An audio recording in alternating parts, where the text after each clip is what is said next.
અંબાજીના ગબ્બર ખાતે યોજાયેલા વૃક્ષારોપણ કાર્યક્રમમાં વિરોધ પ્રદર્શન કરે તે પહેલા જ દાંતાના ધારાસભ્ય કાંતિ ખરાડી અને તેમના સમર્થકોની પોલીસે અટકાયત કરીને ઇકબાલગઢ ખાતે નજરકેદ કર્યા છે।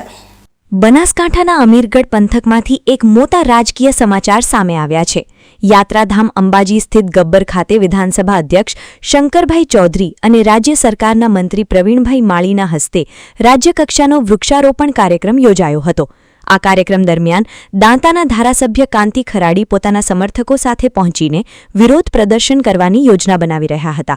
જો કે કોઈ અનિચ્છનીય બનાવ ન બને તે માટે પોલીસે ત્વરિત કાર્યવાહી કરીને વિરોધ પ્રદર્શન પૂર્વે જ ધારાસભ્ય કાંતિ ખરાડી અને તેમના સમર્થકોને ઇકબાલગઢ ખાતે નજરકેદ કરી લીધા હતા।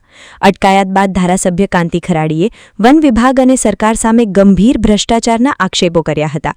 તેમણે આકરા પ્રહારો કરતા જણાવ્યું હતું કે વૃક્ષારોપણના નામે મોટા પાયે ભ્રષ્ટાચાર આચરવામાં આવી રહ્યો છે અને એક જ ખાડામાં 4 વખત વૃક્ષો વાવીને કાગળ પર કામગીરી દર્શાવવામાં આવે છે।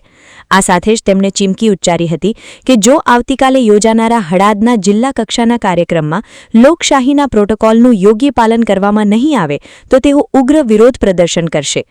આજે મારા વિસ્તારની અંદર लगातार 10 वर्षથી ઓછામાં ઓછા एक बाजू बनाई डेरी रोपा रूपे एक बाजू वन विभाग रूपे पण आ बंने विभाग एवा रोपा रूपे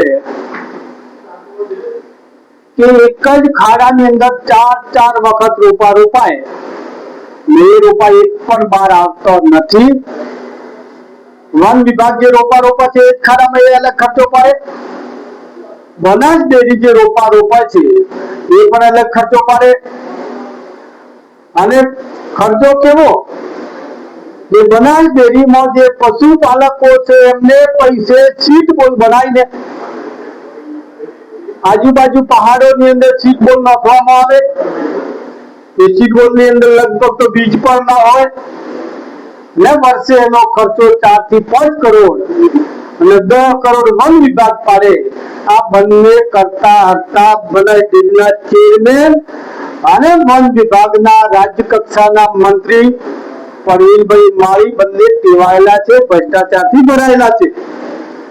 આ ઉજાગર કરવા માટે આ વિસ્તારમાંથી હું અને મારા વિસ્તારના સમગ્ર કોંગ્રેસ પરિવારના આગેવાનો સાથે રહીને આટલા વર્ષોથી જે ભ્રષ્ટાચાર કર્યો છે અને તાજેતરમાં પાછા ફરીથી ભ્રષ્ટાચાર કરવા માટે આવે છે એને ઉજાગર કરવા માટે એમની પોલ ખોલો એ નામ સાથે અમે તે જગ્યા ઉપર જતા હતા પણ વહીવટી તંત્રને પોલીસ વિભાગ અને વન વિભાગ મારફતે જે લોકો ભ્રષ્ટાચાર કરી રહ્યા છે બહાર નહીં આવે એ ઉજાગર નહીં થાય એના લીધે વહીવટી તંત્રનો ઉપયોગ કરીને થરાદ હોય, નોતા હોય, અમીરગઢ હોય અને સાથે સાથે જે લોકો આગેવાનો છે તે એકઠા નહીં થવા દેવાના, એમના ઘરે જ બેસી રાખવાના।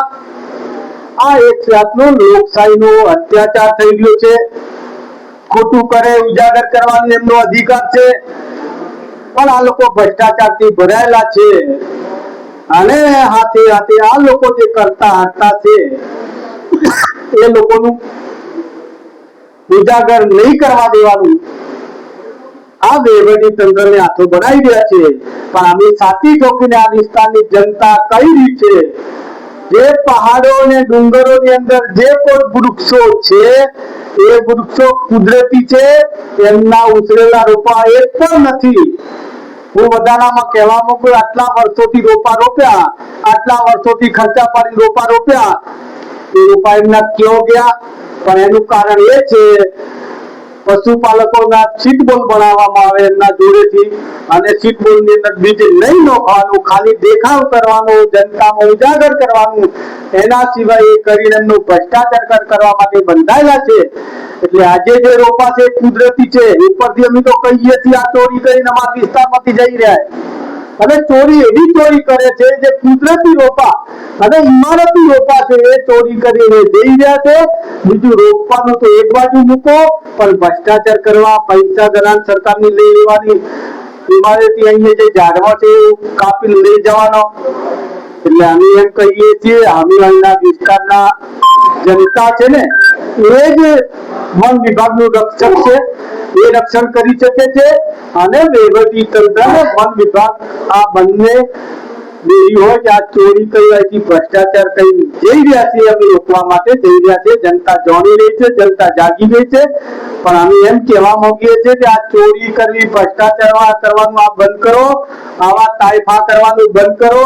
અહીંયા જે રોપા વૃક્ષો છે કુદરતી છે અને જે રોપા કુદરતી રોપા છે એને તમે કતલ મત કરો. અહીંયા તો ઝાડવા બહુ છે, વૃક્ષો બહુ છે અને બહુ વચ્ચે પણ એ ઓછો કરવામાં તમે પોતે ગુનેગાર છો.